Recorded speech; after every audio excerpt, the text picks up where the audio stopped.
अभी जो हम लोग का सीरीज चल रहा है वो सी शार्प का चल रहा है, object oriented programming using C sharp. और इसमें हम लोग कुछ बेसिक चीज ऑलरेडी कंप्लीट कर चुके हैं, जिसमें लास्ट सेशन में अगर देखोगे तो हम लोग डेटा टाइप देखे, वेरिएबल्स देखे। आज हम लोग उसके बाद फिर इनपुट देखे कि इनपुट कैसे लेंगे पिछले सेशन में। आज हम लोग देखेंगे ऑपरेटर्स क्या है। ऑपरेटर एक तरह का लिटरल्स होता है, बताए थे। इसका यूज हम लोग किस लिए करते हैं, अपने प्रोग्राम के अंदर किसी भी तरह का कैलकुलेशन करना है या किसी भी तरह का कंपैरिजन करना है, तो किसी भी तरह का कैलकुलेशन या कंपैरिजन करने के लिए किसका यूज होता है, ऑपरेटर्स। क्योंकि देखो जनरली कोई भी तुम्हारा जो सॉफ्टवेयर बनेगा, प्रोग्राम बनेगा, उसमें बहुत समय क्या होता है कि आप इनपुट लेते हैं, उसमें बहुत वेरियस कैलकुलेशंस करते हैं, या फिर इनपुट लेके उसके साथ बहुत सारा डिसीजन लेते हैं और उसके बेसिस काम करते हैं। तो वो कैलकुलेशन करने के लिए या डिसीजन लेने के लिए उसको क्या करना पड़ता है, कंपेयर करना पड़ता है या कैलकुलेट करना पड़ता है। और उस काम के लिए जो स्पेशल सिंबल्स हम लोग को मिलता है उसको क्या बोलते हैं, ऑपरेटर्स। तो operators are special symbols used to calculate and compare values of operand. ये करता क्या है ऑपरेटर कि वो ऑपरेंड लेगा, उसका जो भी वैल्यू होगा उसके वैल्यू के साथ या तो कैलकुलेशन करेगा या तो कंपैरिजन करेगा। जैसे जैसे आगे आएगा हम बताते जाएंगे। C sharp support 3 types of operators. अगर ऑपरेटर को कैटेगराइज किया जाए तो 3 तरह का ऑपरेटर होता है। ये जनरली सी शार्प में नहीं, ये जावा में भी इतना ही होता है, C++ में भी इतना ही होता है। तो मोस्टली जितना भी लैंग्वेज में जाओगे, हर लैंग्वेज के अंदर ये अगर ऑपरेटर्स को कैटेगराइज करेंगे तो जनरली ये 3 कैटेगरी का ऑपरेटर्स होता है। लेकिन ये किसके बेसिस पे ये ऑपरेटर है, ये ऑपरेटर बेसिस हम बात कर रहे हैं ऑपरेंड्स के बेसिस पे। तो कितने ऑपरेंड पे काम करता है। यहाँ पे एक नया दिमाग में क्वेश्चन आ रहा होगा कि ऑपरेंड क्या होता है। तो चलो पहले ऑपरेंड समझते हैं। अगर मान लो तुम्हारे पास एक एक्सप्रेशन है x + y, तो यहां पे प्लस जो है इसको ऑपरेटर बोला जाएगा। क्या बोला जाएगा, ऑपरेटर, क्योंकि सिंबल को ऑपरेटर बोला जाता है, लिखा हुआ है स्पेशल सिंबल। लेकिन ये ऑपरेटर जिस पे काम कर रहा है, काम किस पे कर रहा है, एक्स और वाई पे। तो कोई भी ऑपरेटर जिस पे काम करता है वो क्या कहलाता है, ऑपरेंड। यहां पे ऑपरेंड कौन हो गया, एक्स और वाई, ठीक है। और काम कौन कर रहा है, प्लस, तो यहां ऑपरेटर कौन हो गया, जो काम कर रहा है वो ऑपरेटर, जिस पे काम हो रहा है वो ऑपरेंड। जैसे अगर यहां पे कहीं लिखा हुआ है a + b × c, इसमें कोई पूछे कि ऑपरेटर कौन कौन है, तो प्लस और मल्टीप्लाई। ऑपरेंड कौन है, तो a, b और c। तो सिंपल सा बात है कि कोई भी ऑपरेटर को काम करने के लिए कितना ऑपरेंड का जरूरत पड़ता है, उसके बेसिस पे हम लोग क्या करते हैं, ऑपरेटर को कैटेगराइज करते हैं 3 कैटेगरी में। तो ऑपरेंड के हिसाब से 3 तरह का ऑपरेटर हो सकता है, यूनरी, बाइनरी और टर्नरी। याद रखना बहुत आसान है। यूनरी जो है वो शब्द है 1 से अटैच होता है, 1 से जुड़ा हुआ होता है। यूनरी वर्ड का मतलब हो गया 1। बाइनरी रिलेटेड होता है 2 से, किससे होता है, 2 से। और टर्नरी का मतलब होता है 3। तो यहां पे 3 तरह का ऑपरेटर होता है। यूनरी ऑपरेटर एक ऐसा ऑपरेटर होता है जो सिंगल ऑपरेंड पे, जो काम करने के लिए एक ही उसको ऑपरेंड चाहिए। कितना ऑपरेंड चाहिए, एक, ना एक से ज्यादा ना एक से कम। बाइनरी को काम करने के लिए 2 ऑपरेंड चाहिए, ना 2 से ज्यादा ना 2 से कम। और टर्नरी को काम करने के लिए 3 ऑपरेंड चाहिए, ना 3 से ज्यादा ना 3 से कम। तो एक एक करके देखेंगे कि यूनरी में कौन कौन सा ऑपरेटर आता है वो क्या काम करता है, बाइनरी में कौन कौन सा ऑपरेटर आता है वो क्या काम करता है, टर्नरी। लेकिन अभी हम लोग कैटेगराइज कर रहे हैं किसके बेसिस पे, on the basis of number of operands. अगर कोई पूछे ऑपरेंड्स के हिसाब से ऑपरेटर कितना तरह का होता है, तो 3 तरह का, यूनरी, बाइनरी और टर्नरी। तो चलिए देखते हैं। सबसे पहला ऑपरेटर कौन सा है, यूनरी। यूनरी ऑपरेटर किसको बोलते हैं, unary operator are operators which works on single operand. जो सिंगल ऑपरेंड पे काम करता है, एक ऑपरेंड पे काम करता है, उसको क्या बोलते हैं, unary operator. C sharp supports following unary operator. C sharp में बहुत सारे यूनरी ऑपरेटर होता है। पहले अगर देखोगे तो 4 है, एक और भी है, वो आगे बताएंगे। यहां पे फिलहाल अगर जो कॉमनली यूज यूनरी ऑपरेटर है वो उसको कैटेगराइज करेंगे तो 2 कैटेगरी में होता है, साइन ऑपरेटर और increment decrement operator. Sign operator के अंदर 2 आता है और इंक्रीमेंट डिक्रीमेंट के अंदर 2 आता है। अब इसको ध्यान से समझो। पहला क्या है, यूनरी ऑपरेटर कौन सा होता है, साइन ऑपरेटर। ये क्या है, use to change the sign of operand. Operand का साइन, समझ रहे हो, पॉजिटिव नंबर या नेगेटिव नंबर, उसको बदलने के लिए यूज करते हैं। इसमें 2 होता है, प्लस और माइनस। लेकिन प्लस का ज्यादा कोई काम होता नहीं, हम लोग कभी भी यूज करते नहीं। क्यों नहीं करते, क्योंकि प्लस कुछ करता ही नहीं है, दिया हुआ तो है, इसका कोई काम नहीं। जैसे कि एग्जांपल समझो, तुम एक वेरिएबल बनाए, वेरिएबल बनाना हम लोग सीखे थे, x = 10 दे दिए। अब अगर यहां पे क्या है, x है और उसके आगे हम एक सिंगल प्लस लगा देते, क्या लगा देते, प्लस।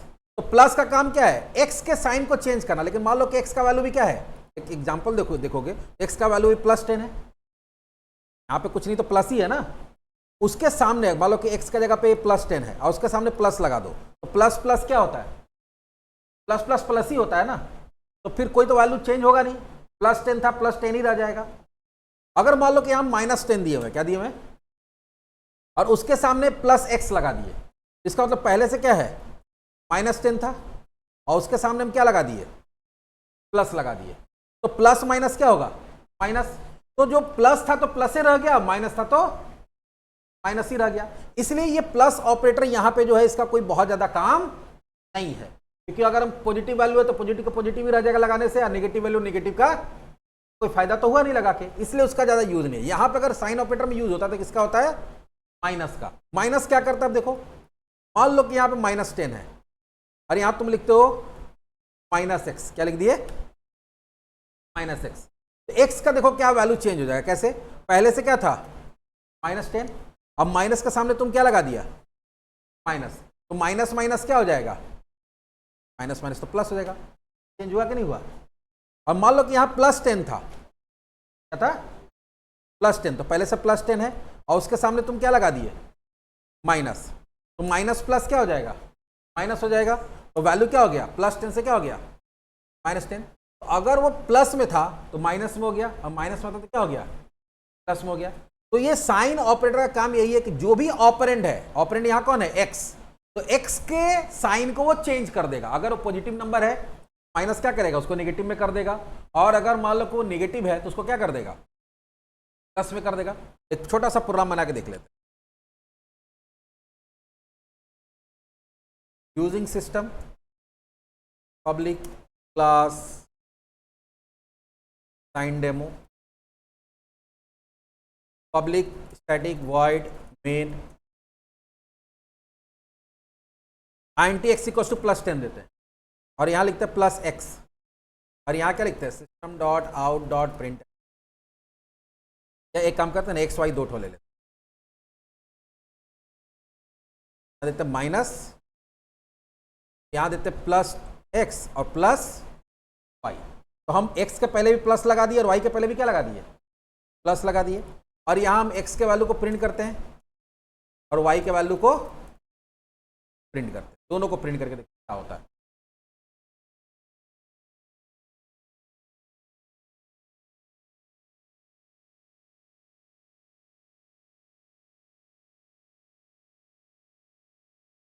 डेवलपर कमांड प्रॉम्प्ट खोलेंगे,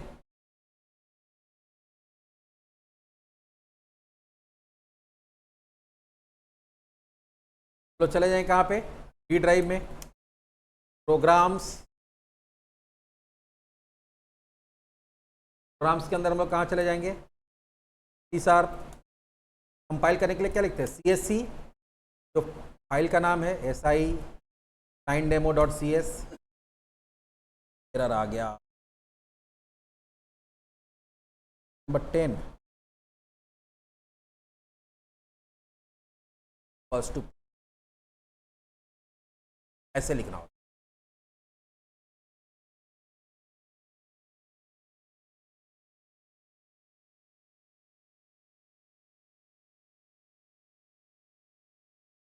ओह, दिमाग मेरा खराब हो गया है। कंसोल डॉट, हुआ क्या कि जावा पढ़ाया है, जावा के साथ मिक्स हो गया। ये होता बहुत सारा बैच एक साथ लेने से ना, कभी लोग भी बोला नहीं सर क्या लिख रहे सिस्टम,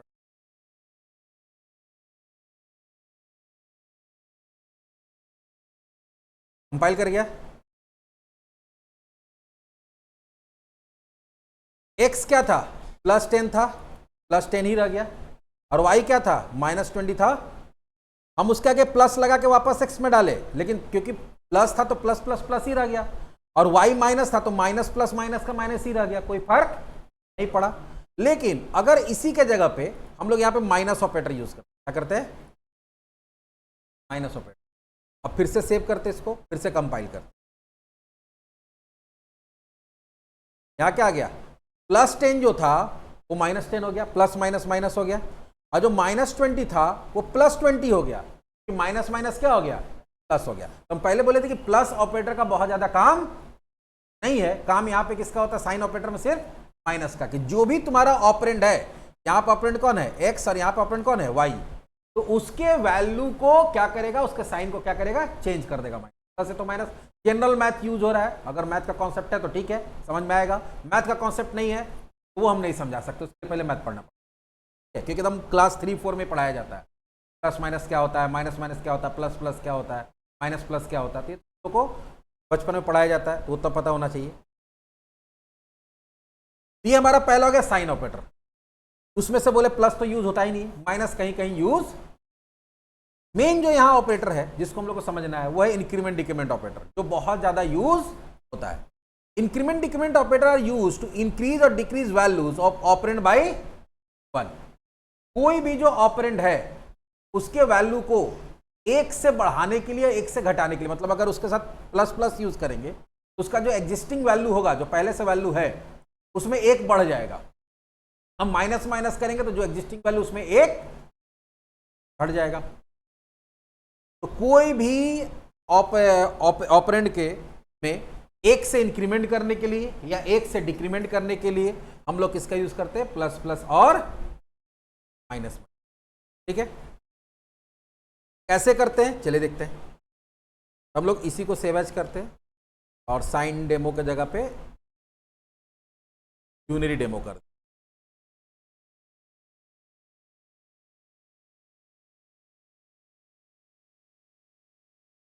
यहां पे कुछ वेरिएबल्स बनाते हैं।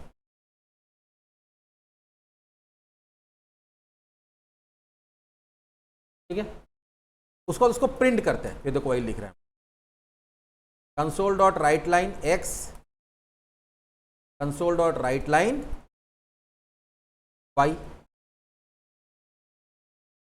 उसको बाद करते हैं एक्स प्लस प्लस और वाई माइनस माइनस, और वापस इसको क्या करते हैं?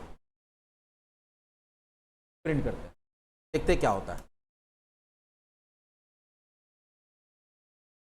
कंपाइल करते हैं CSC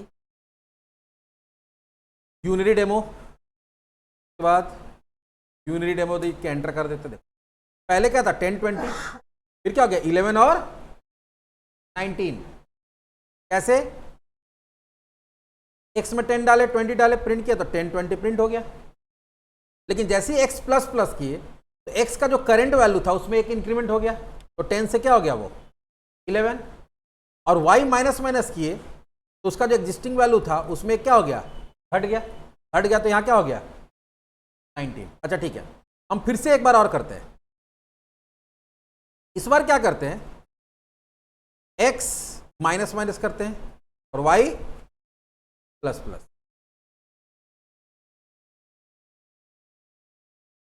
और फिर से उसको प्रिंट करते हैं। अब देखते हैं क्या आउटपुट आता है। पहले उसको कंपाइल करेंगे जब भी चेंजेस होगा। पहले 10 20 था, x प्लस प्लस हुआ तो 11 हो गया, y माइनस माइनस हुआ तो 19 हो गया। लेकिन फिर 10 20 दिखा रहा है, क्यों? क्योंकि देखो हम बोले जो लास्ट वैल्यू होगा, यहां पे x प्लस करने से यहां वैल्यू क्या हो गया था 11, x का लास्ट वैल्यू क्या था 11 था, तो x माइनस माइनस किया तो फिर से 10 हो गया।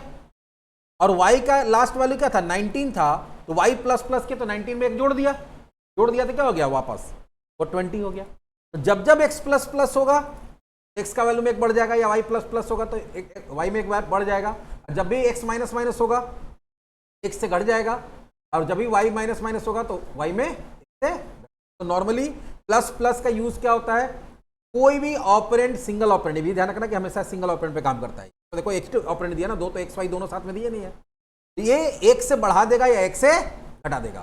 देखने में बहुत इजी है, कोई बहुत बड़ा रॉकेट साइंस है, लेकिन अभी हम लेकिन बोल रहे हैं। ये जो प्लस प्लस है या माइनस माइनस है, इंक्रीमेंट डिक्रीमेंट, इसका दो फॉर्म होता है, प्रीफिक्स और पोस्ट फिक्स। क्या होता है? इसमें थोड़ा सा टेक्निकल चीज है, इसको समझना बहुत जरूरी है, इसको बहुत लोग समझाता भी नहीं है। प्रीफिक्स और पोस्ट फिक्स, खाली प्लस प्लस बता दिया, इंक्रीमेंट हो गया, माइनस माइनस बता दिया, डिक्रीमेंट हो गया। लेकिन टाइम देना लोग नहीं चाहता है, और लोग ऑनलाइन या ऑफलाइन में टाइम दे के वीडियो देखना भी नहीं चाहता, ना क्लास में पढ़ना चाहता। सब चाहता है कि बस रेडीमेड हो, फटाफट हो जाए, लेकिन वही कॉन्सेप्ट फिर डेवलप नहीं होता है, और सारा कोर्स खत्म करने के बाद सोचते हैं प्रोग्राम बनेगा कैसे। अभी जो हम बताने जा रहे हैं बहुत इंपॉर्टेंट है। इंक्रीमेंट डिक्रीमेंट ऑपरेटर जो होता है इसका दो फॉर्म होता है। कौन कौन सा? प्रीफिक्स और पोस्ट फिक्स। ये थोड़ा सा हम यहाँ पे लिख के बताते हैं। Prefix and postfix unary operator. Pre का मतलब होता है पहले और पोस्ट का मतलब होता है बाद में। ये जो हम लोग x प्लस प्लस लिख रहे हैं उसको प्लस प्लस एक्स भी लिख सकते हैं, सारा सेम काम होगा। हम y माइनस माइनस जो लिख रहे हैं उसके जगह माइनस माइनस वाई भी। तो पहले प्रीफिक्स पोस्टफिक्स को समझते हैं कि पहले देख के समझ में आ जाए कि कौन प्रीफिक्स है और कौन पोस्टफिक्स है। तो अगर आपका ऑपरेटर ऑपरेंड के बाद में लग रहा है ये पोस्टफिक्स है, पोस्ट मतलब बाद, तो ऑपरेंड के बाद में अगर ऑपरेटर लग रहा है तो पोस्टफिक्स, ऑपरेंड के पहले लग रहा है तो क्या हो गया प्रीफिक्स। तो अगर हम लोग बोल सकते हैं कि ये पोस्टफिक्स इंक्रीमेंट ऑपरेटर है और यहां पे क्या आ गया ये प्रीफिक्स इंक्रीमेंट, ये पोस्टफिक्स डिक्रीमेंट ऑपरेटर है और ये प्रीफिक्स डिक्रीमेंट ऑपरेटर है। अब क्वेश्चन ये है क्या आगे पीछे लिखने से कोई डिफरेंस है? अगर जनरली देखा जाए तो कोई डिफरेंस नहीं है, क्योंकि तुम x प्लस प्लस लिखो तभी भी x का वैल्यू बढ़ेगा 1 से, अब प्लस प्लस x लिखो तभी भी x का वैल्यू 1 से बढ़ेगा, y माइनस माइनस लिखो तभी भी x का वैल्यू y का वैल्यू 1 से घटेगा, अब माइनस माइनस y लिखो तभी भी y का वैल्यू क्या होगा 1 से घटेगा। तो आपका x या y में जिसके साथ भी ये यूज कर रहे हैं उसका वैल्यू या तो इंक्रीमेंट या तो डिक्रीमेंट होगा ही होगा, उसमें कोई ज्यादा डिफरेंस नहीं है। तो फिर डिफरेंस क्या है? डिफरेंस होता है जब इसको एक्सप्रेशन में यूज किया जाएगा। एक्सप्रेशन का मतलब होता है कि जहां पे एक से ज्यादा काम होता है। तभी एक एग्जांपल से समझाया तुम लोग को, तभी जनरली देखते हैं। यहां लिखे int x इक्वल टू 10, लिखे x प्लस प्लस, यहां x का वैल्यू मालूम है क्या हो जाएगा 11 हो जाएगा। फिर लिखते हो प्लस प्लस x, यहां x का वैल्यू क्या हो जाएगा, कोई अंतर है नहीं। फिर तुम लिखते हो x माइनस माइनस, फिर यहाँ x का वैल्यू 11 हो जाएगा। या लिखते हो माइनस माइनस x, यहाँ x का वैल्यू आके क्या हो जाएगा 10 हो जाएगा। तो अगर ऐसे लिख रहे हैं तो कोई फर्क नहीं, पहले लिखो बाद में लिखो, दोनों समय काम एक ही करेगा। प्रीफिक्स पोस्टफिक्स का रोल वहां पे आता है जब वो एक्सप्रेशन में यूज होता है। एक्सप्रेशन मतलब जहां पे एक से ज्यादा काम हो रहा है, जैसे अभी समझा रहे तुमको, ध्यान से देखना इस चीज को। अगर यहां पे लिखते हैं int y equals to x plus plus, या अगर ऐसे लिखते हैं सिंपल x, इसका मतलब क्या हो गया x का वैल्यू हम लोग किस में डाल रहे हैं y में डाल रहे हैं, तो x का वैल्यू भी कितना 10 है तो y का भी वैल्यू क्या हो जाएगा 10 ही हो जाएगा। सिंपल है, टेंशन नहीं है। लेकिन अगर लिखा हुआ यहां पे प्लस प्लस x, अब इसमें दो काम हो रहा है, एक तो x का वैल्यू इंक्रीमेंट भी हो रहा है और x का वैल्यू y में स्टोर भी हो रहा है। हम बोले थे ना कि जहां पे एक से ज्यादा काम होगा उसी को क्या बोलते हैं एक्सप्रेशन बोलते हैं। तो अब यहाँ x में दो काम हो रहा है, एक x का वैल्यू कहीं पे स्टोर भी हो रहा है और x का वैल्यू इंक्रीमेंट भी हो रहा है। तो ऐसे ही स्टेटमेंट को क्या बोलते हैं एक्सप्रेशन बोलते हैं। क्या बोलते हैं? अब यहां पे अंतर समझ में आएगा प्रीफिक्स पोस्टफिक्स। अगर यहां पे अभी क्या है, ये प्रीफिक्स है ना, ये क्या है प्रीफिक्स है, तो प्रीफिक्स अपने ऑपरेंड को ये बोलता है कि भाई पहले हम अपना काम होने देंगे, तुमको दो काम करना है ना, अपना वैल्यू दूसरी जगह स्टोर भी करना है अगर इसके हिसाब से देखा जाए तो, और अपना वैल्यू भी इंक्रीमेंट कराना है। लेकिन हम पहले हैं, प्रीफिक्स हैं, इसलिए हम पहले अपना काम करेंगे। यहां पे ये क्या करेगा, पहले x का वैल्यू एक इंक्रीमेंट कर देगा। क्या कर देगा? x का वैल्यू कितना हो जाएगा, x का वैल्यू अगर x से इंक्रीमेंट करें तो x का वैल्यू कितना हो जाएगा 11, और जो 11 आएगा उसको कहां स्टोर करेगा y में। तो मतलब x का वैल्यू तो पहले इंक्रीमेंट कर दिया तो x का वैल्यू तो 11 हो ही गया, और y का भी वैल्यू क्या हो जाएगा 11 हो जाएगा। मतलब अगर इसके बाद हम x y को प्रिंट करते हैं तो x का वैल्यू भी हमको 11 मिलेगा और y का वैल्यू भी हमको क्या मिलेगा 11 मिलेगा। लेकिन अगर इसी चीज को आप पोस्टफिक्स कर दीजिए, अब इसमें क्या होगा, इसमें होगा ये क्योंकि पोस्टफिक्स है ये तो बाद में है, ये क्या वो क्या बोला था पहले, हमको पहले अपना काम करने दो, हम पहले, उसके बाद तुमको जो करना करते रहना। ई बोलेगा तुम जाओ पहले उधर अपना काम करके आओ, तब मेरे पास है ना हम तुमको इंक्रीमेंट। इसमें क्या होगा कि उसमें पहले था कि पहले इंक्रीमेंट होगा, जो नया वैल्यू आएगा वो एक्सप्रेशन में यूज होगा, इसमें क्या है कि पहले इसका वैल्यू एक्सप्रेशन में यूज हो जाएगा जो दूसरा काम है, उसके बाद इसका वैल्यू इंक्रीमेंट होगा। तो पहले क्या करेगा, y में क्या डाल देगा, y में उसका करंट वैल्यू डाल देगा, क्योंकि ये तो बाद में काम होने वाला है, अभी तो इंक्रीमेंट हुआ ही नहीं है। तो पहले ये अपना वैल्यू इसको दे देगा, तो अपना वैल्यू क्या था 10, और उसके बाद x का वैल्यू क्या हो जाएगा, तो उसमें तो दोनों में 11 था, लेकिन इसमें क्या हो जाएगा, y का वैल्यू 10 ही रह जाएगा, लेकिन x का वैल्यू क्या हो जाएगा 11, क्योंकि ये पहले अपना वैल्यू दे दिया, उसके बाद क्या किया, इंक्रीमेंट किया। अब इसी को समझाने के लिए हम लोग एक प्रैक्टिस कराते हैं ऑफलाइन क्लास में। ऑफलाइन हो रहा है, ऑनलाइन में तो नहीं करा पाएंगे, लेकिन क्या कराते हैं, ऑनलाइन वाला देखना चाहते देख सकता है। हम लोग क्या करते हैं, एक प्रैक्टिस कराते हैं। कैसे, जैसे मान लो INT(x) = 10 लिख दिए, INT(y) = 20 लिख, और यहां लिखते हैं INT(z) = ध्यान देना plus x plus y minus minus plus minus minus y। ऐसा एक एक्सप्रेशन बनाया जाता है और पूछा जाता है कि पूरा ये लाइन रन होने के बाद x का वैल्यू क्या होगा, y का वैल्यू क्या होगा और z का वैल्यू क्या होगा। अब इसको ध्यान से समझना एकदम कैसे काम हो रहा है। यहां पहला लाइन क्या है, प्लस प्लस x, क्या है, ये प्रीफिक्स है कि पोस्टफिक्स है, प्रीफिक्स है, वेरी गुड। तो प्रीफिक्स का रूल क्या है कि पहले वो इंक्रीमेंट कर देगा तब यहां वैल्यू पुट करेगा। ये पहले इसको क्या कर देगा, अभी हम लोग यहां लिखते हैं, पहले इसको क्या कर दिया, 10 से क्या कर दिया 11, और उसके बाद यहां पे उसको पुट करेगा, समझ में आया। उसके बाद ये प्रीफिक्स है कि पोस्टफिक्स है, तो पोस्टफिक्स में क्या बोला था कि पहले तुम अपना वैल्यू को यूज कर लो, उसके बाद हम डिक्रीमेंट करेंगे। इसका करंट वैल्यू क्या है 20, तो पहले ये 20 को यहां डाल देगा, उसके बाद यहां आके क्या होगा, वो 19 होगा। पोस्टफिक्स में क्या होता है, जब कोई भी एक्सप्रेशन पोस्टफिक्स होता है तो पहला वैल्यू उसका उस एक्सप्रेशन में आ जाता है, तब फिर वो इंक्रीमेंट या डिक्रीमेंट होता है। फिर यहां आया प्लस प्लस, अब यहां पे देखो फिर से क्या लिखा हो, माइनस माइनस वाई, क्या लिखा हुआ है, माइनस माइनस। ये प्रीफिक्स है कि पोस्टफिक्स है, प्रीफिक्स है। तो प्रीफिक्स का रूल क्या कहता है, पहले आप डिक्रीमेंट कर लो, क्योंकि यहां पे माइनस माइनस है, उसके बाद एक्सप्रेशन में डालो, तो y दोबारा आएगा, लेकिन इस बार क्या y लेके आएगा, पहले वो क्या कर लिया, अपना यहां वैल्यू चेंज कर लिया, चेंज करने के बाद उसको यहां पे डालेगा। अब जो हमारे पास आया 11 + 20 कितना हुआ 31, अब प्लस 18 कितना हो गया 49। तो z का वैल्यू क्या हो जाएगा 49, x का वैल्यू कितना है 11, और y का वैल्यू कितना है, नहीं y का वैल्यू हो गया, ये पूरा एक्सप्रेशन रन होने के बाद हमारे पास x का वैल्यू क्या आया 11, y का वैल्यू कितना आया 18, और z का वैल्यू कितना आया 49। चलो एक और सॉल्व करते हैं। x का वैल्यू 10, y का वैल्यू 5, और यहां लिखा हुआ INT(z) = plus plus Y minus minus X, Y minus minus plus plus x.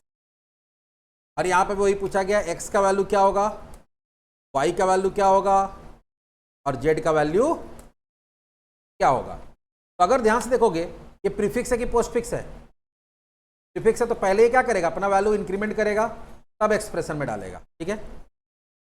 ये प्रीफिक्स है कि पोस्टफिक्स है, और सॉरी उल्टा कर दिया हम लोग, यहाँ पे था ना y प्लस प्लस था, क्या था प्लस प्लस y, इसको पहले इंक्रीमेंट करेगा ना, यहाँ क्या हो जाएगा 6, और यहाँ पे क्या डाल देगा वो 6, माइनस माइनस 6 प्रीफिक्स है कि पोस्टफिक्स है, तो प्रीफिक्स में पहले क्या होगा, पहले वो डिक्रीमेंट कर लेगा, उसके बाद यहाँ डालेगा प्लस दिए, y माइनस माइनस प्रीफिक्स है कि पोस्टफिक्स है, पोस्टफिक्स। तो पोस्टफिक्स में क्या होता है, पहले वैल्यू अपना डाल लेता है, तो पहला वैल्यू यहाँ क्या है इसका 6 डाल के तब इसको क्या करेगा, वापस को 5 कर देगा, प्लस प्लस प्लस 6 प्रीफिक्स है कि पोस्टफिक्स है, तो प्रीफिक्स में क्या होता है, पहले अपना वैल्यू बढ़ा लेगा, प्लस प्लस है, उसके बाद एक्सप्रेशन में डालेगा। अब ऐड करो 6 + 9 कितना हुआ +6, 21 + 10, z का वैल्यू कितना हो गया, और y का लास्ट वैल्यू क्या है,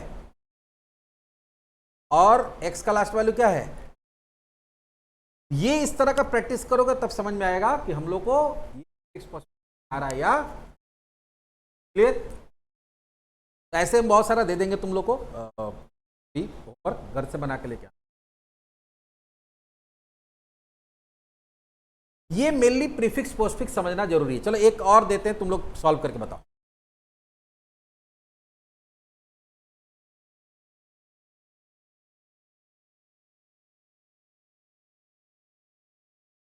एक तुम लोग सॉल्व करो फिर आगे बढ़ते।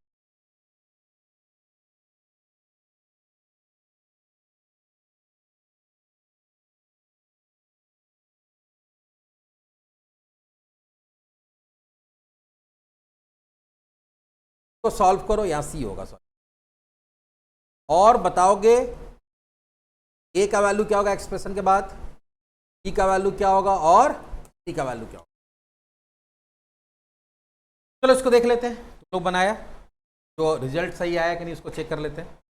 यहां पे क्या प्लस प्लस ए प्रीफिक्स है तो पहले यहां क्या होगा 21, उसके बाद 21 यहां पुट होगा, फिर प्लस प्रीफिक्स है कि पोस्टफिक्स है, प्रीफिक्स है तो यहां पे क्या हो जाएगा पहले 9 हो जाएगा, उसके बाद यहां पुट होगा प्लस, फिर माइनस माइनस भी है, प्रीफिक्स है कि पोस्टफिक्स है, पहले यहां क्या हो जाएगा 9 के जगह पे 8 हो जाएगा, तब यहां पे पुट होगा प्लस प्लस ए प्रीफिक्स है कि पोस्टफिक्स है, यहां पे पहले क्या हो जाएगा 22, यहाँ 22 पुट हो जाएगा। अब इसका कैलकुलेशन कर देंगे 22 प्लस 8 30, 30 प्लस 9 39 प्लस 21, टी का वैल्यू कितना हो गया 60, टी का वैल्यू कितना हो जाएगा 8 और ए का वैल्यू कितना हो गया 22, इसका आया था।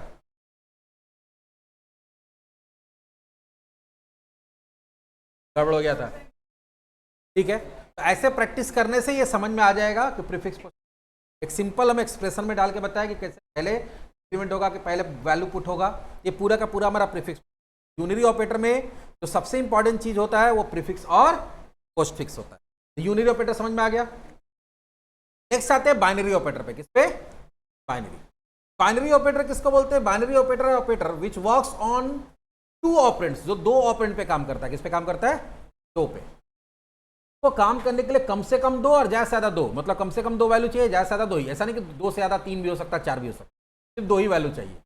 सी शार्प में अलग अलग तरह का बाइनरी ऑपरेटर होता है। अगर उसमें कुछ को कैटेगराइज किया जाए तो arithmetic operator, arithmetic assignment operator, conditional operator और लॉजिकल ऑपरेटर, तरह का तुम्हारा बाइनरी ऑपरेटर होता है। जैसा कहते हैं यूनिरी ऑपरेटर तुम्हारा साइन और इंक्रीमेंट डिक्रीमेंट था, वैसे बाइनरी में क्या आता है arithmetic, arithmetic assignment, conditional, logical, चार कैटेगरी में इसको बांटा जाता है बाइनरी ऑपरेटर। सबसे पहला जो ऑपरेटर है जो भी हम लोग ऑलरेडी पढ़ते आए हैं, बाकी लैंग्वेज में पढ़े थे, जो कौन सा होता है अरिथमेटिक ऑपरेटर। अरिथमेटिक ऑपरेटर किसको बोलते हैं, arithmetic operator are used to perform arithmetical operations like addition, subtraction, multiplication and division. जोड़ घटाव गुना भाग उसी के लिए होता है। ऐड करने के लिए प्लस, सब्ट्रैक्ट करने के लिए माइनस, डिवाइड करने के लिए डिवाइड जानते हो, मल्टीप्लाई के लिए जो स्टार यूज करते हैं। और एक नया ऑपरेटर है मॉड्यूलस, क्या होता है मॉड्यूलस। तो जोड़ घटाव गुना भाग तो सबको जानता है। मॉड्यूलस देखने में परसेंट जैसा लगता है लेकिन परसेंट होता नहीं है, परसेंट नहीं होता। तो ये क्या है, ये है तुम्हारा रिमाइंडर फाइंड करने के लिए। क्या रिमाइंडर, जिसको हिंदी में शेषफल बोलते हैं। क्या बोलते हैं शेषफल। जनरली क्या होता है कि जो तुम्हारा भागा देते हैं, मान लो कहीं पे तुम कोई भी नंबर को डिवाइड करते हो तो उसमें दो तीन वर्ड होता है, उसको ध्यान से समझ। किसी भी चीज़ को हम लोग जब भाग देते हैं, डिवाइड करते हैं, तो जैसे मान लो लिख दिए ए एक्स डिवाइडेड बाई वाई, तो एक्स को भाग दिया जा रहा है, ये हो गया डिवाइजर। और एक्स वाई को भाग देने से जो रिजल्ट आता है क्या होता है कोसेंट, उसको क्या बोलते हैं कोसेंट, हिंदी में भागफल बोलते हैं। लेकिन अगर आप पूरी नहीं काट रहे हैं तो शेषफल भी आ सकता है, तो रिमाइंडर बोलते हैं। जैसे अगर मान लो यहाँ पे है 32 को भागा दीजिए आप 7 से, ठीक है, कितना शेषफल आएगा 7, 7 चौक 28, क्या हो जाएगा शेषफल कितना आ जाएगा 4 आएगा ना, 28 शेषफल कितना आया 4।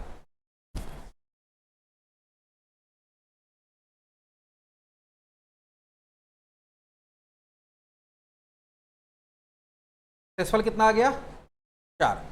ये इस तरह से नहीं निकलता। अगर मान लीजिए कोई प्रोग्राम ऐसा जहां पे ऐसा जरूरत है, ये तो हम लोग समझने के लिए बोले, जहां पे आपको क्या करना है, जहां पे आपको रिमाइंडर निकालना, शेषफल निकालना, तो शेषफल निकालने, भागफल निकालने के लिए डिवाइड यूज करते हैं, और शेषफल निकालने के लिए किसका यूज करते हैं, मॉडुलस का। ठीक है, जैसे अगर आपको शेषफल निकालना तो ऐसा लिखा हुआ कि int x equals to 32, int y equals to 7, और ऐसा लिखा हुआ int z equals to x modulus y। इसका मतलब क्या हो गया कि x को y से क्या करिए, डिवाइड करिए, और क्या निकालिए, कोसेंट नहीं निकालिए, भागफल नहीं निकालिए, क्या निकालिए, का रिमाइंडर, उसका क्या निकालिए, शेषफल। शेषफल निकालने के लिए हम लोग किसका यूज करते हैं, मॉडुलस। बाकी जोड़ घटा गुना भाग तो सबको पता ही है, हम लोग यहाँ पे यूज भी किए। अब इसका बहुत सारा प्रोग्राम बना सकते हैं, जो लॉजिकल प्रोग्राम बनता है जनरली आपको कि तो कोई भी रेक्टेंगल है, उसका हाइट और विड्थ इनपुट लीजिए और उसका एरिया निकाल के दे दीजिए, क्या उसका पेरीमीटर निकाल के दे दीजिए, तो कैलकुलेशन में इसका यूज हो सकता है। चलो देखते हैं।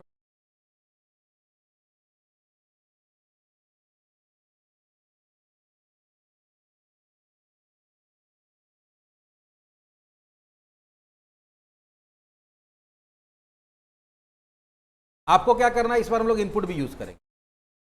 आपको इनपुट लेना लेंथ एंड ब्रेथ, और कैलकुलेट क्या करना है, एरिया और पेरीमीटर। तो 4 चीज आपको कैलकुलेट करना। तो पहले क्या किए हम लोग, 4 वेरिएबल बना लिए। उसके बाद इनपुट लेने के लिए क्या बताए थे, console dot write inter value for L, L के लिए वैल्यू डालिए। एल इक्वल्स टू क्या होगा, हम बताए थे ना, कंसोल डॉट रीड लाइन जो है वो तो हमेशा क्या देता है, स्ट्रिंग देता है। आपको क्या चाहिए, उसको इंटीजर में चाहिए, तो उसको कहाँ डालना पड़ता है, कन्वर्ट डॉट टू int 32। ये पिछले सेशन में बताया हुआ है। लेंथ ले लिए, फिर ब्रेथ लेना है, वैल्यू फॉर बी, ब्रेथ को कहाँ ले लेंगे, बी में। अब आपको एरिया कैलकुलेट करना है। एरिया इक्वल्स टू क्या होता है, रेक्टेंगल का एरिया, आयत का क्षेत्रफल बोलते हैं ना, तो क्या बोलते हैं, लेंथ इंटू ब्रेथ, लंबाई गुना चौड़ाई। तो लेंथ मेरा किस में, एल में, और ब्रेथ किस में है, बी में, यही होता है ना। पेरीमीटर, परिमाप बोलते हैं ना, परिधि, ठीक है, वो क्या होता है, तो 2 इंटू एल प्लस बी, ये लिखते हैं ना, 2 इंटू एल प्लस बी। तो यहाँ एल भी तो है, लेकिन इंटू में ध्यान देना कि ऐसे नहीं लिख सकते, जहां इंटू है वहां इंटू आपको लिखना पड़ेगा। फॉर्मूला में हम लोग कॉपी में भले ऐसे 2 इंटू एल प्लस बी लिख देते हैं, यहाँ पे इंटू है वहां पर आपको इंटू लिखना पड़ेगा। तो 2 इंटू एल प्लस बी हो गया, पेरीमीटर में निकल गया। अब इसको हम लोग क्या करेंगे, प्रिंट कर देंगे, सिस्टम डॉट राइट लाइन। जावा मेरा पीछा नहीं छोड़, console dot write line, area, console dot write line, perimeter किसमें है, में है। चलो सेव करते, रन कराते, देखते कि एरिया और ये कैलकुलेट करता है कि नहीं।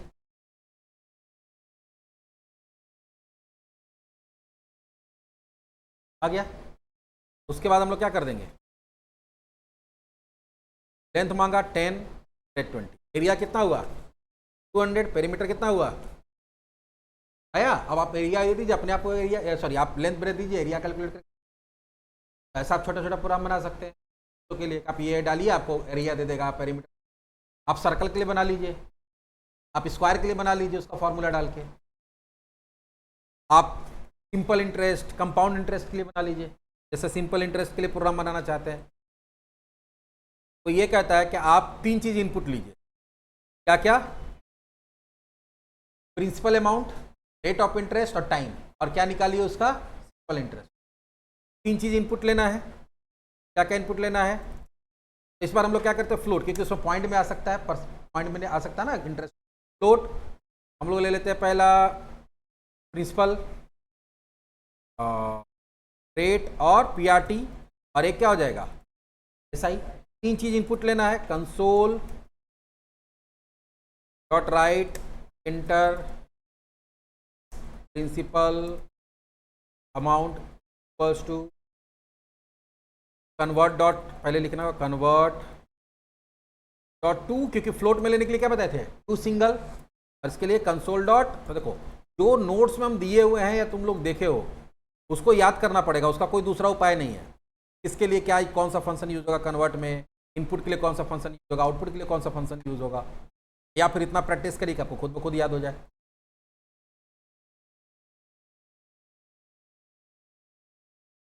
रेट ऑफ इंटरेस्ट किस में आएगा, आर में।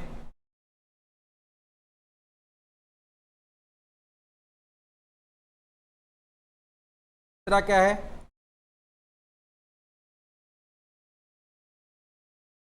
टाइम। टाइम कहाँ चला गया, आपको क्या कैलकुलेट करना है, एसआई। तो एसआई में तो फॉर्मूला लगेगा, क्या होता है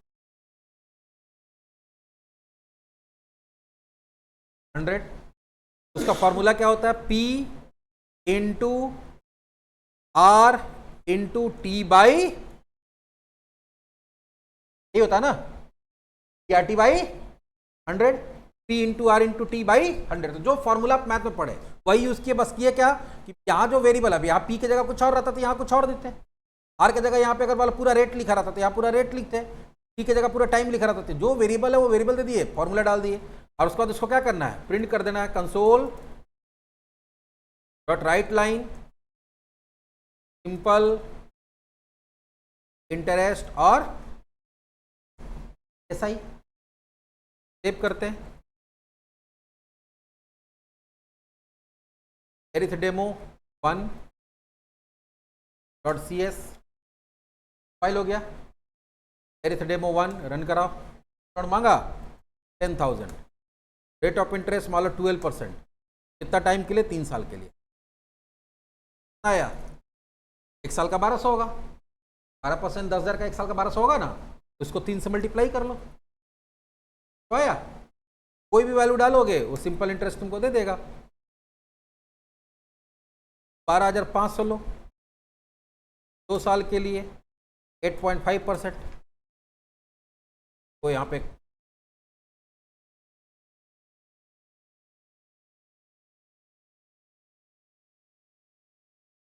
उल्टा हो गया था ना, इंटरेस्ट में क्या होगा 8.5 इंटरेस्ट रेट हो गया, टाइम कितना हो गया 2 साल, तो 25।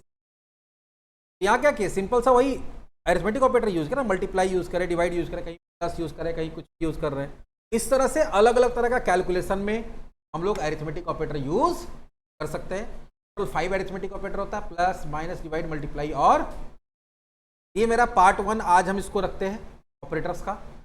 यूनिरी ऑपरेटर देखे और बाइनरी में कौन सा देखे, अरिथमेटिक ऑपरेटर। पार्ट 2 के अंदर हम लोग अरिथमेटिक असाइनमेंट ऑपरेटर देखेंगे, डेसिमल ऑपरेटर देखेंगे और लॉजिकल। तो सारा ऑपरेटर्स भी हम लोग को 2 सेशन में। चलिए आज इतना ही, मिलते हैं नेक्स्ट सेशन।